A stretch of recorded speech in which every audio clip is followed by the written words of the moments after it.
Hello बच्चों, कैसे हो आप लोग। आई होप कि आप लोग अच्छे होंगे।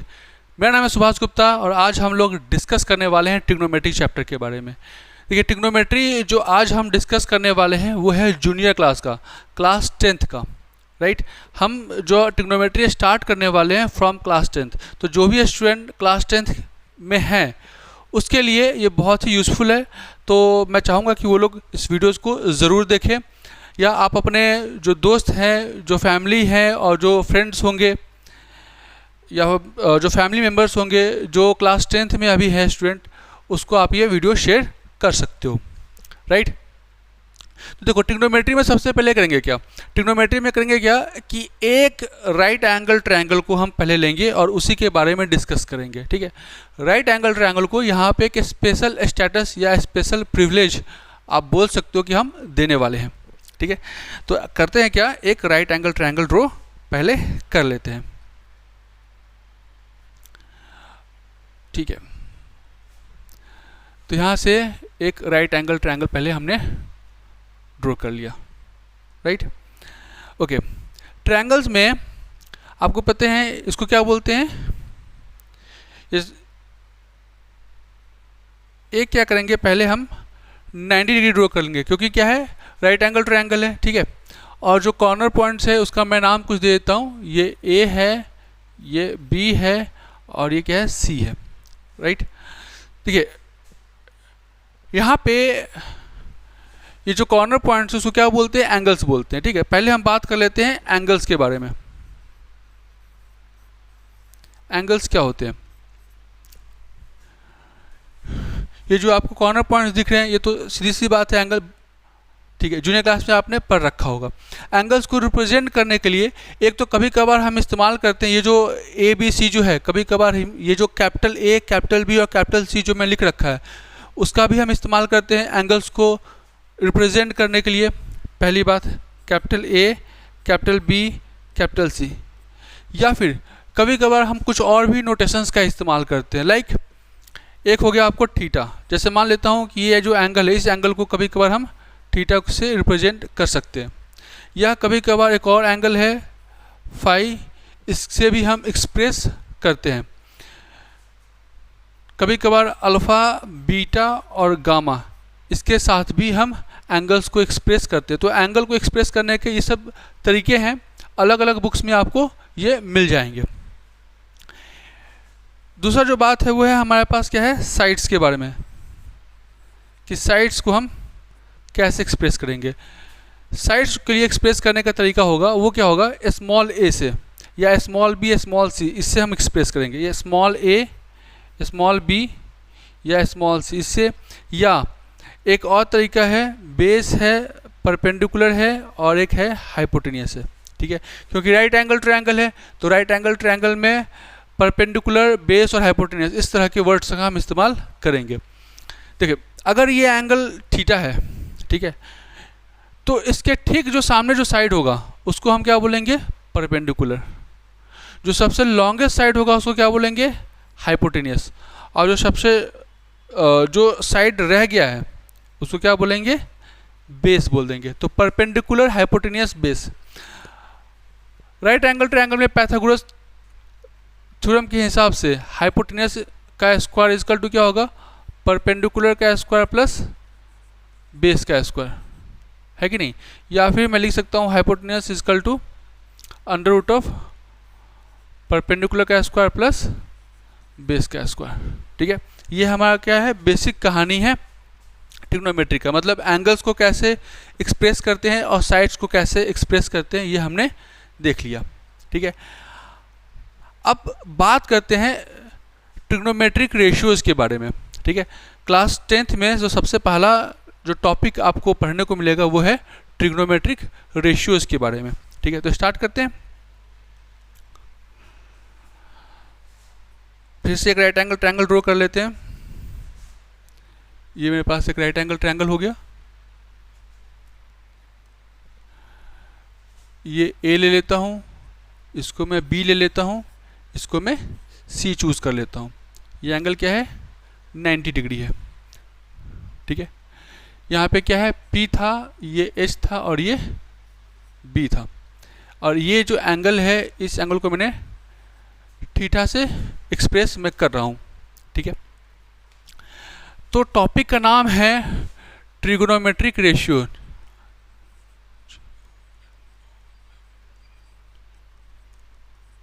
Trigonometric ratios. यहाँ पे हमारे पास क्या है, 3 साइड्स है। तो 3 साइड्स को अगर मैं रेशियो के टर्म में लिखूं तो क्या क्या मैं लिख सकता हूँ। मैं क्या लिख सकता हूँ, एक मैं लिख सकता हूँ P/H, दूसरा मैं लिख सकता हूँ B/H, और जो तीसरा हो सकता है वो क्या हो सकता है, P/B। P/H को मतलब परपेंडिकुलर बाय हाइपोटेनियस का जो रेशियो होता है इसको हम बोलते हैं साइन थीटा, ठीक है। आपको ये ध्यान में रखना पड़ेगा, ठीक है। उसी तरह से बेस बाय हाइपोटेनियस का जो रेशियो है उसको बोलते हैं cos of theta.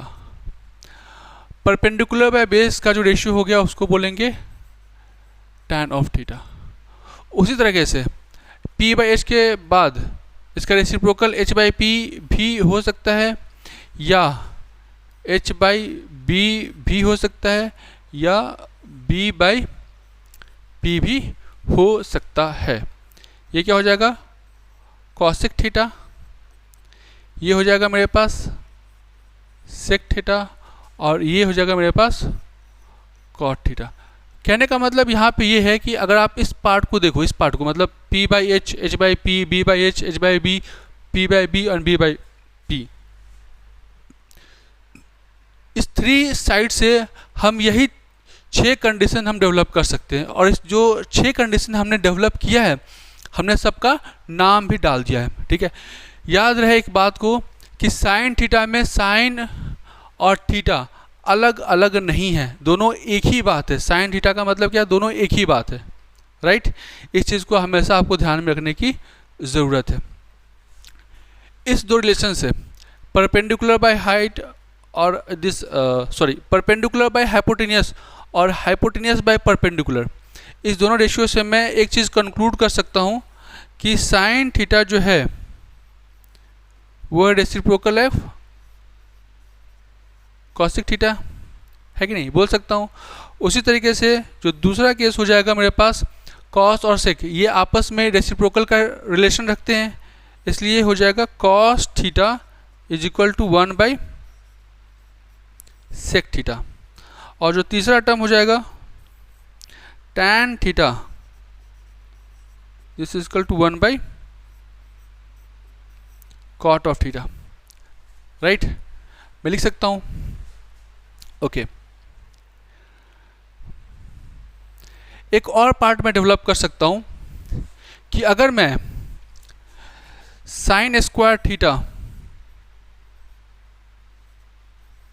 Plus cos square theta मैं करता हूं तो इसको मैं क्या लिख सकता हूं, ये क्या हो जाएगा P²/H², और ये क्या हो जाएगा B²/H²। दोनों केस में मैं H² एलसीएम ले सकता हूँ, तो ये हो जाएगा मेरे पास P² + B², और P² + B² पैथागोरस थ्योरम के हिसाब से H² के इक्विवेलेंट होता है डिवाइडेड बाई H², वैल्यू क्या हो जाएगा 1। इसका मतलब ये है कि हमेशा sign square theta plus cos square theta का वैल्यू क्या होगा, हमेशा 1 ही होगा, ठीक है। ये हमारा 4th पार्ट हो गया। 5th में देखते हैं, sine square theta plus cos square theta को मैं करता क्या हूँ कि इस इक्वेशन को sine square theta plus cos square theta equal to 1 को मैं साइन स्क्वायर थीटा से मैं डिवाइड कर लेता हूँ, ठीक है। ये sign square theta plus cos square theta plus 1 को मैं क्या कर लेता हूँ, साइन स्क्वायर थीटा से मैं डिवाइड कर लेता हूँ, तो हो जाएगा sine square theta plus cos square theta divided by sine square theta, this is equal to 1/sin square theta लिख सकता हूँ। इस दोनों को मैं सेपरेट लिख सकता हूँ। अगर मैं लिखूंगा तो ये जाएगा क्या 1, और ये हो जाएगा क्या मेरे पास cos square theta by sine square theta, this is equal to 1/sin। 1/sin क्या हो जाएगा, इसको मैं इधर शिफ्ट करूंगा तो ये क्या हो जाएगा cosec square theta, cosec square theta लिख सकता हूं। अच्छा, हमने अभी तक जो डिस्कस किया है उसमें एक काम मैं कर सकता हूं, कॉट थीटा को, कॉट थीटा जो है मेरे पास वो क्या है बेस बाय परपेंडिकुलर है, मैं इसको base by hypotenuse divided by perpendicular by hypotenuse लिख सकता हूं। तो बेस बाय हाइपोटेनियस ये क्या हो जाएगा कॉस थीटा, और परपेंडिकुलर बाय हाइपोटेनियस क्या हो जाएगा साइन थीटा। तो cos square theta by sine square theta, cos square theta by sine square theta, ये क्या हो जाएगा कॉट स्क्वायर थीटा के इक्विवेलेंट हो जाएगा। तो इस हिसाब से मैं इस होल टर्म को, मतलब ये जो फिफ्थ वाला जो पार्ट है इसको मैं लिख सकता हूँ 1 plus cot square theta is equal to cosec square theta, right. और उसी तरीके से ये जो इक्वेशन था sine square theta plus cos square theta को मैं क्या करता हूँ कॉस थीटा से मैं डिवाइड कर लेता हूँ, कॉस स्क्वायर थीटा से डिवाइड कर लेता हूँ, ठीक है। तो जो सिक्स्थ वाला जो टर्म है मैं क्या कर लेता हूँ sine square theta plus cos square theta equal to 1 को मैं कॉस स्क्वायर थीटा से मैं डिवाइड कर लेता हूँ। तो हो जाएगा क्या मेरे पास, ये हो जाएगा साइन स्क्वायर थीटा प्लस ये हो जाएगा कॉस स्क्वायर थीटा, ये हो जाएगा 1, this is equal to 1 by cos square theta, ठीक है। 1 बाई कॉस थीटा को हम क्या लिख सकते हैं सेक थीटा, तो 1 बाई कॉस स्क्वायर थीटा ये हो जाएगा हमारा सेक स्क्वायर थीटा के इक्विवेलेंट हो जाएगा। रहा बात sine theta by cos theta, तो यहाँ पे एक टर्म है आपके पास टैन थीटा, टैन थीटा को मैं क्या कर सकता हूँ P बाई H लिख सकता हूँ divided by B by H लिख सकता हूँ, ताकि H और H क्या हो जाएगा कैंसिल आउट हो जाएगा। परपेंडिकुलर बाय हाइपोटेन्यूस ये क्या हो जाएगा मेरे पास, ये हो जाएगा मेरे पास sine theta, and the base by hypotenuse ये क्या हो जाएगा मेरे पास कॉस थीटा। तो मतलब sine theta by cos theta की जगह पे क्या लिख सकता हूँ टैन थीटा, दोनों का स्क्वायर है तो क्या होगा ये हो जाएगा tan square theta plus 1, tan square theta plus 1 this is equal to sec square theta. हाँ बस ये पार्ट डेवलप हो गया। तो इस तरीके से हमने ट्रिग्नोमेट्रिक रेशियोज के जो फॉर्मूलाज हैं वो हमने डिस्कस कर लिए हैं। तो कौन कौन सा फॉर्मूला हो गया 1 2 3 4 5 और होगा 6, और टैन थीटा को क्या लिख सकते हैं sine theta by cos theta हो जाएगा 7, और ये हो जाएगा हमारा 8 फॉर्मूलेज हमारे यहाँ पे फिक्स है, ठीक है। ओके, नेक्स्ट टॉपिक पे आते हैं। नेक्स्ट जो टॉपिक है वो है मेरे पास क्या एंगल्स के बारे में, ट्रिग्नोमेट्रिक एंगल्स के बारे में।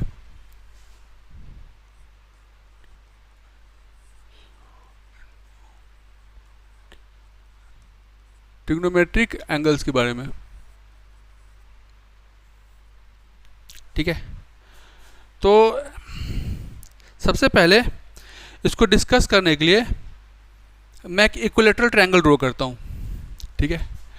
इक्विलैटरल ट्रायंगल,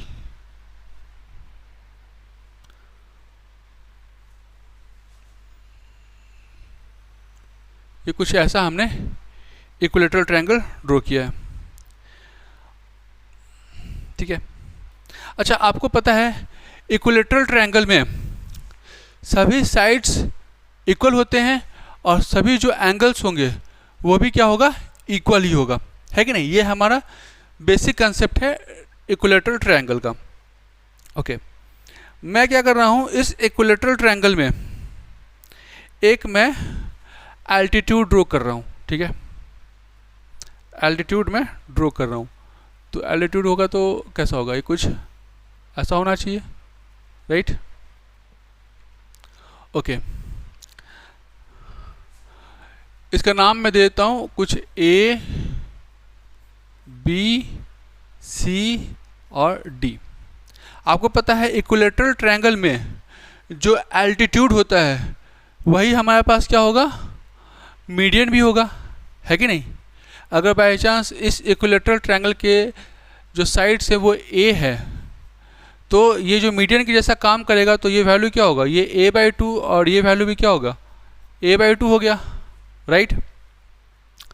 अब ऐसा करता हूँ, अच्छा एक चीज़ और, ये जो इक्विलेटरल ट्रायंगल में जो मैंने एल्टीट्यूड ड्रॉ किया है वो मीडियन भी की तरह भी काम करता है, साथ साथ वो एंगल बाइसेक्टर के तरह भी काम करता है।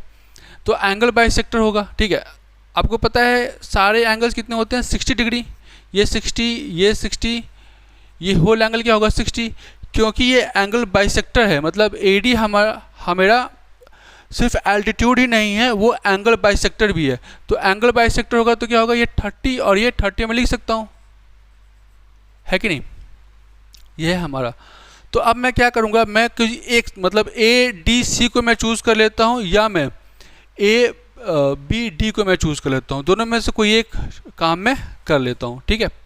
अच्छा मुझे AD अगर निकालना हो, AD निकालना हो तो क्या करना पड़ेगा, ये हाइपोटेनियस हो जाएगा और ये हो जाएगा मेरे पास परपेंडिकुलर। तो ये वैल्यू क्या होगा, √ऑफ a² माइनस a/2 का होल स्क्वायर। ये वैल्यू क्या होगा, a² minus a² / 4a² minus a² क्या हो जाएगा, 3a² / 4। ये वैल्यू क्या होगा, √ऑफ 3a/2।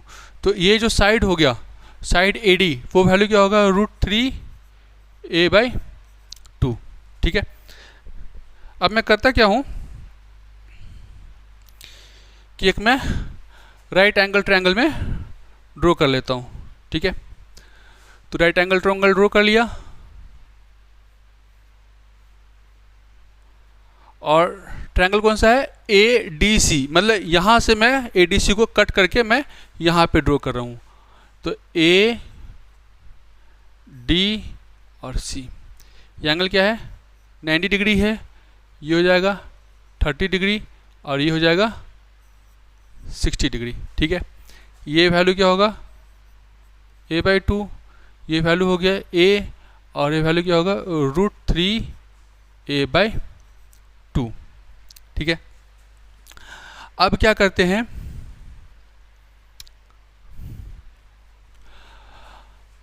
मैं निकालता हूं sin 60। तो sin 60 इक्वल टू क्या होगा, ये हो जाएगा परपेंडिकुलर और ये हो जाएगा हाइपोटेनियस। तो परपेंडिकुलर की जगह पे क्या होगा, √3a/2 डिवाइडेड बाय हाइपोटेनियस की जगह पे क्या लिखेंगे, a, कैंसिल आउट हो जाएगा। ये वैल्यू क्या होगा, √3/2।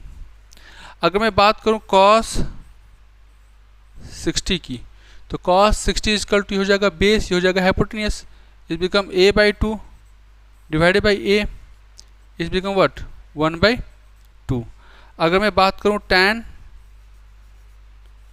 60, तो tan 60 equal to perpendicular by base, तो परपेंडिकुलर की जगह पे क्या होगा, √3/2 डिवाइडेड बाई बेस की जगह पे क्या होगा, a/2। तो वैल्यू क्या बच जाएगा, सिंपली √3 बच जाएगा, ठीक है। उसी तरीके से अगर मैं बात करूं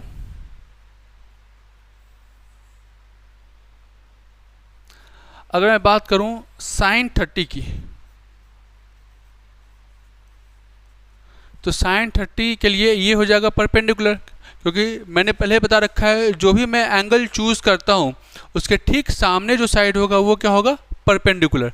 तो sin 30 के हिसाब से ये क्या हो जाएगा, perpendicular, that is what, a/2 divided by hypotenuse a, this is equal to 1/2 cos 30। cos 30 is equal to क्या होगा, बेस बाय हाइपोटेनियस। तो बेस की जगह पे क्या होगा, √3a/2 डिवाइडेड बाय हाइपोटेनियस क्या हो जाएगा, a, तो वैल्यू क्या होगा, √3/2 tan 30 ये हो जाएगा perpendicular by base, that become a/2 divided bye √3 a by 2, this become 1 by √3। ठीक है, तो हमने एंगल 60 देख लिया और एंगल 30 देख लिया। ठीक है, 60 के हिसाब से अगर साइन 60 है तो कॉसिक 60 क्या होगा, ठीक इसका रेसिप्रोकल हो जाएगा।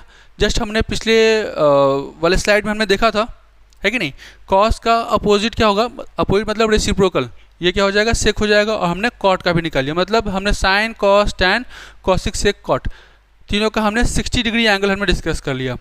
ये 30 डिग्री एंगल भी हमने डिस्कस कर लिया है। ठीक है, अब बात करते हैं एक और एंगल के बारे में। वो एंगल कौन सा है, 45 डिग्री। तो हम बात करते हैं पहले 45 डिग्री एंगल के बारे में। तो 45 डिग्री के लिए मुझे एक राइट ट्रायंगल चाहिए। बाय चांस मैं राइट ट्रायंगल चूज करता हूँ कुछ यहाँ पे। ठीक है, अच्छा, ये जो राइट ट्रायंगल है वो क्या है, आइसोसेलेस राइट ट्रायंगल है। ये जो राइट ट्रायंगल कौन सा है, आइसोसेलेस राइट ट्रायंगल है। आइसोसेलेस में क्या होगा, दो साइड्स क्या होते हैं, इक्वल इक्वल होते हैं। ये मैं ए ले लेता हूँ, ये मैं बी और ये मैं सी ले लेता हूँ। ठीक है, तो ये साइड, इस साइड का नाम मैंने ए दे दिया, इस साइड का नाम भी मैंने ए दे दिया है।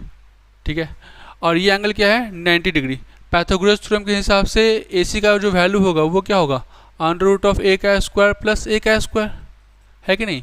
ये वैल्यू क्या होगा, 2a का स्क्वायर, दैट बिकम a√2। ठीक है, तो ये एंगल क्या हो गया, 45। आपको पता है ना, आइसोसेलेस ट्रायंगल में दो एंगल्स क्या होते हैं, इक्वल इक्वल होते हैं, है कि नहीं। अगर मैं चूज करूं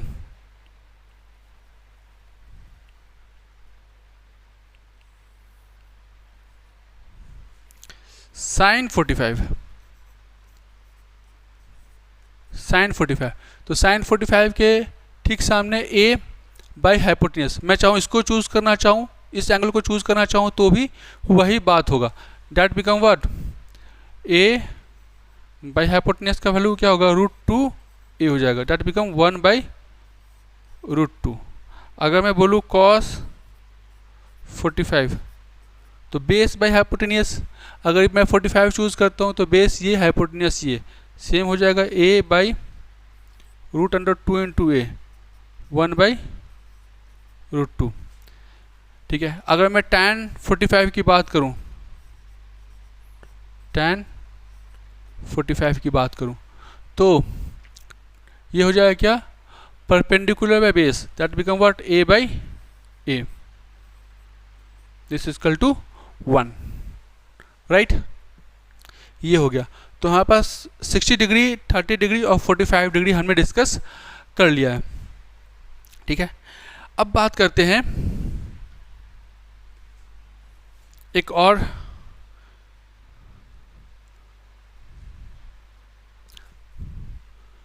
केस के बारे में।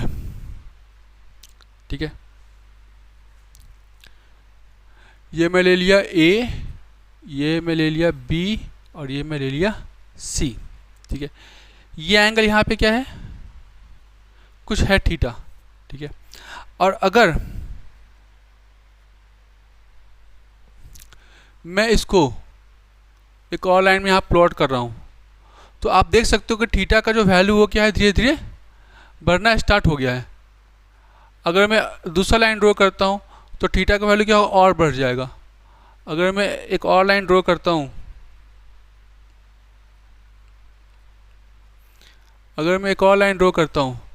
तो थीटा का वैल्यू क्या होगा, और ज़्यादा बढ़ जाएगा, है कि नहीं। ओके, इनिशियल केस में ये क्या था, हमारे पास ये परपेंडिकुलर था, ये हाइपोटेन्यूस था, ये था हमारे पास बेस। अगर मैं साइन, अगर जैसे जैसे एंगल का वैल्यू बढ़ता जाएगा, जब ये एंगल बहुत नज़दीक आ जाएगा किसका, ये वाला जो एंगल क्या है, धीरे धीरे क्या है, बढ़ता जाएगा। जब ये नज़दीक में आ जाएगा एकदम से इसके, उस केस में थीटा टेंस टू क्या हो जाएगा, 90 डिग्री।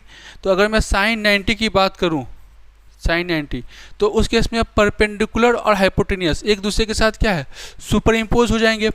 जो हाइपोटेनियस हो जाएगा वही क्या होगा, परपेंडिकुलर बन जाएगा।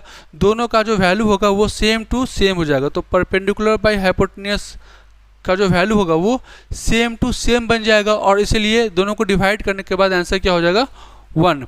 लेकिन अगर मैं cos 90 की बात करूं, cos 90, तो cos 90 में जो बेस है वो क्या है, धीरे धीरे क्या हो रहा है, कम होता जा रहा है, कम होता जा रहा है।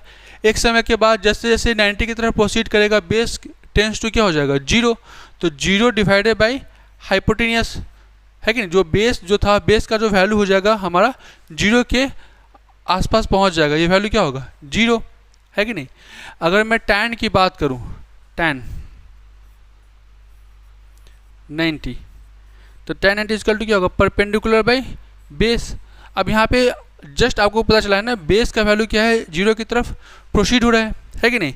जब बेस का वैल्यू 0 की तरफ प्रोसीड होगा तो something divided by 0 is tends to what, infinity है कि नहीं, या किसी किसी बुक में लिखा होता है नॉट डिफाइंड, डिफाइंड, क्योंकि इन्फिनिटी को हम डिफाइन नहीं कर सकते, इसलिए किसी किसी बुक में नॉट डिफाइंड भी लिखा होता है, ठीक है।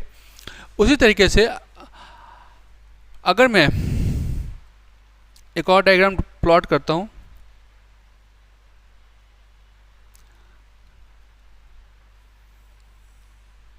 कुछ ऐसा, अच्छा, तो ये sin 90 का वैल्यू क्या हो गया 1, cos 90 का वैल्यू हो गया 0, और tan 90 का वैल्यू क्या है, नॉट डिफाइंड। उसी तरीके से साइन का जो रेसिप्रोकल हो जाएगा क्या हो जाएगा, कॉसिक हो जाएगा। तो कॉसिक का वैल्यू भी निकाल सकते हैं, इस बिकम व्हाट 1। सिक का वैल्यू क्या हो जाएगा, इस रेसिप्रोकल ऑफ 0 दैट इज क्या, नॉट डिफाइंड।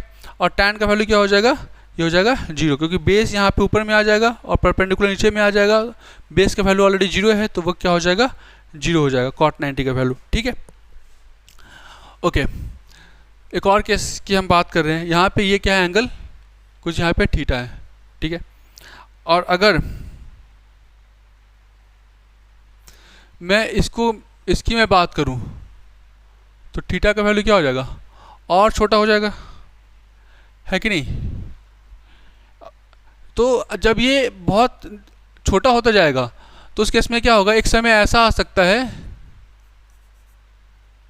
एक समय ऐसा आ सकता है कि जब थीटा का वैल्यू टेंस टू क्या हो जाए 0, मतलब एकदम 0 हो जाएगा, तो क्या होगा, ये हाइपोटेनियस और ये बेस एक दूसरे के साथ क्या है, सुपर इम्पोज कर जाएगा, है कि नहीं। ये जो हाइपोटेनियस है वो बेस के इक्विवेलेंट बन जाएगा। तो इस केस में अगर मैं साइन 0 की बात करूं, तो ये साइन 0 की बात करूंगा तो क्या होगा, परपेंडिकुलर का जो वैल्यू है वो क्या होगा, इतना कम हो जाएगा कि वो 0 बन जाएगा। तो 0 डिवाइडेड बाई जो भी हाइपोटेनियस है हमारे पास, ये हाइपोटेनियस, ये परपेंडिकुलर और ये बेस, तो ये वैल्यू क्या हो जाएगा, 0। अगर मैं cos 0 की बात करूं तो बेस और हाइपोटेनियस दोनों क्या हो जाएगा, सेम टू सेम बन जाएगा। तो बेस बाई हाइपोटेनियस ये वैल्यू क्या हो जाएगा, दोनों सेम बन जाएगा, इसलिए वैल्यू क्या है यहाँ पे 1। अगर मैं tan की बात करूं, tan 0, तो tan 0 इक्वल टू क्या होगा, परपेंडिकुलर बाई बेस, क्योंकि परपेंडिकुलर का वैल्यू 0 है इसलिए वैल्यू क्या हो जाएगा, 0 बन जाएगा, राइट। समझ में आया। तो हमने कौन कौन से एंगल चेक किए हैं, हमने चेक किए हैं, हमारे पास एक 0 डिग्री हो गया, 30 डिग्री हो गया, 45 डिग्री हो गया, 60 डिग्री हो गया और 90 डिग्री हो गया। हमने एग्जैक्टली ये 5 एंगल्स को हमने चेक किया है अभी तक, राइट। अब क्या करते हैं, जो भी एंगल्स हमने ड्रॉ किया है सबको एक जगह पे असेंबल कर लेते हैं, ठीक है। असेंबल कर लेते हैं, तो कैसे करेंगे, एक ये बना लिया, फिर क्या किया, एक दूसरा बना लिया कुछ इस तरह से, ये हमारा एंगल्स के लिए हो गया, दूसरा हो गया 3, 4, ये लेता हूँ 5, ठीक है।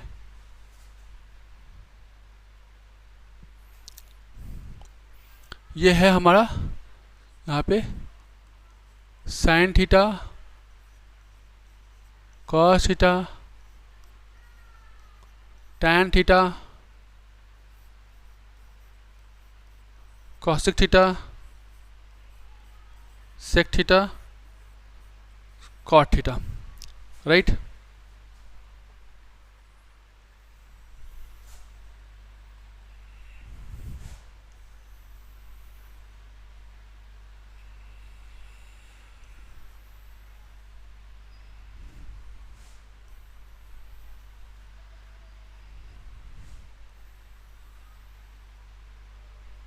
कुछ ऐसा है, ठीक है। अब एंगल्स की बात कर लेते हैं। यह एंगल क्या है हमारे पास, 0 डिग्री, 30 डिग्री, 45 डिग्री, 60 डिग्री और ये 90 डिग्री। साइन 0 का वैल्यू क्या था 0, कॉस 0 का वैल्यू क्या था 1, tan 0 का वैल्यू क्या था 0, सेक 0 क्या होगा, ये क्या होगा समथिंग डिवाइडेड बाय 0, क्या होगा नॉट डिफाइन या इन्फिनिटी भी लिख सकते हैं, तो यहाँ पे नॉट डिफाइन लिखेंगे, नॉट डिफाइन। सेक 0 का वैल्यू क्या होगा, रेसिप्रोकल ऑफ कॉस वैल्यू क्या होगा 1, tan 0 का वैल्यू क्या होगा, सॉरी कॉट 0 का वैल्यू क्या होगा, tan का reciprocal, that is become not define, ठीक है। साइन 30 का वैल्यू 1/2, कॉस 30 का जो वैल्यू था वो वैल्यू क्या था √3/2, tan 30 का वैल्यू 1/√3। चाहो तो पीछे स्लाइड चेक करके आप देख सकते हो, मैंने ऑलरेडी ये डिस्कस कर रखा था। कॉसिक 30 क्या होगा, साइन का अपोजिट 2 हो जाएगा, सेक 30 कॉस का अपोजिट 2/√3 और कॉट का वैल्यू क्या होगा √3।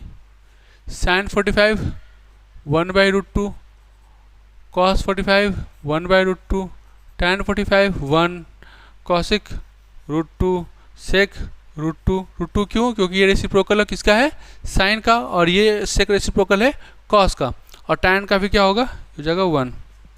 साइन का 60 √3/2, कॉस 60 1/2, tan 60 √3, कॉसिक 60 2/√3 है कि नहीं, और सेक 60 का वैल्यू क्या हो जाएगा 2, और कॉट 60 कॉस 60 का वैल्यू क्या होगा 1/√3। साइन 90 का वैल्यू 1, कॉस 90 का वैल्यू 0, tan 90 का वैल्यू क्या था, tan 90 क्या था not define, not define. Cosec 90 का वैल्यू क्या हो जाएगा 1, सेक का नॉट डिफाइंड,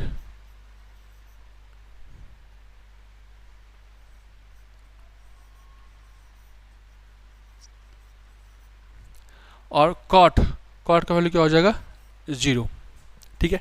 इस तरीके से हम ट्रिग्नोमेट्रिक के जो जितने भी एंगल्स है वो हम निकाल सकते हैं। वो अच्छा इंपॉर्टेंट बात ये है कि ये सिर्फ क्लास 10th वालों के लिए ही है, ठीक है।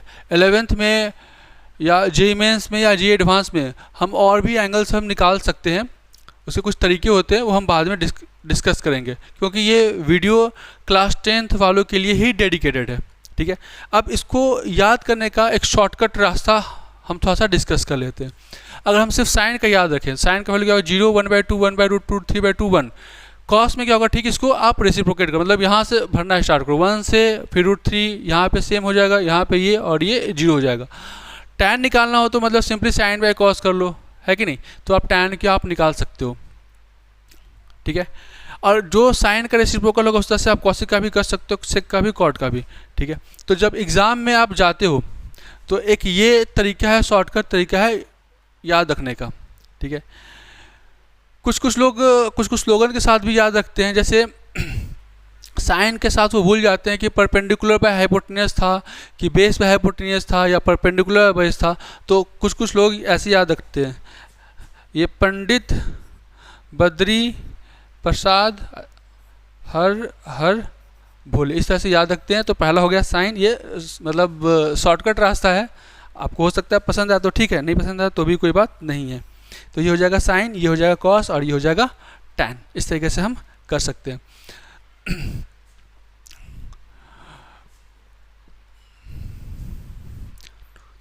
एक और तरीका है, शॉर्टकट रास्ता है उसको याद रखने का, चाहे तो उसको भी एक बार देख सकते हैं। वो करेंगे क्या, हम क्या कर लेते हैं 0 1 2 3 और 4, ठीक है। सबको 4 से डिवाइड कर लो, 4 से डिवाइड कर लिया, 4 से डिवाइड कर लिया, 4 से डिवाइड कर लिया, 4 से डिवाइड किया, सबका रूट निकाल लो, अंडर रूट कर ले, तो वैल्यू क्या होगा 0, ये 1/2, ये वैल्यू क्या होगा 1/√2, रूट निकालना है सबका, रूट कर देते, ये वैल्यू क्या होगा, ये 3/2, √3/2, और ये हो जाएगा 1। तो इससे हम क्या निकाल सकते हैं, साइन का वैल्यू निकाल सकते हैं, साइन 0, साइन 30, ये 1/√2 होगा, साइन 45, साइन 60 और साइन 90 निकल गया। उसी तरह से जब साइन का निकल गया तो कॉस का निकालना मैंने बता दिया है, ठीक है। तो ये सब क्या है, शॉर्टकट रास्ते हैं। वैसे मैं आप लोगों को सजेस्ट करूंगा कि इन शॉर्टकट रास्तों में ना पड़े, ये आपको टिप ऑफ द टंग याद रहना चाहिए। अगर क्लास 10th के स्टूडेंट है, क्लास 11th गोइंग है, तो ये जो फॉर्मूलेज है, मतलब जो वैल्यूज़ हैं साइन 0 का, 30 का, 45 का, 60 का, 90 का, ये आपको टिप ऑफ द टंग याद रहने चाहिए। बार बार ये सब चीज़ करने से कोई फ़ायदा होता है नहीं, ठीक है। तो आई होप ये वीडियो आपके लिए काफ़ी ज़्यादा हेल्पफुल रहा होगा, ठीक है। मैं आप लोगों से उम्मीद करता हूँ कि प्लीज़ चैनल को सब्सक्राइब कीजिए, वीडियोज़ को लाइक कीजिए, शेयर करना ना भूलें, ठीक है। मिलते हैं नेक्स्ट वीडियो में, तब तक के लिए जय हिंद, goodbye and take care, bye bye.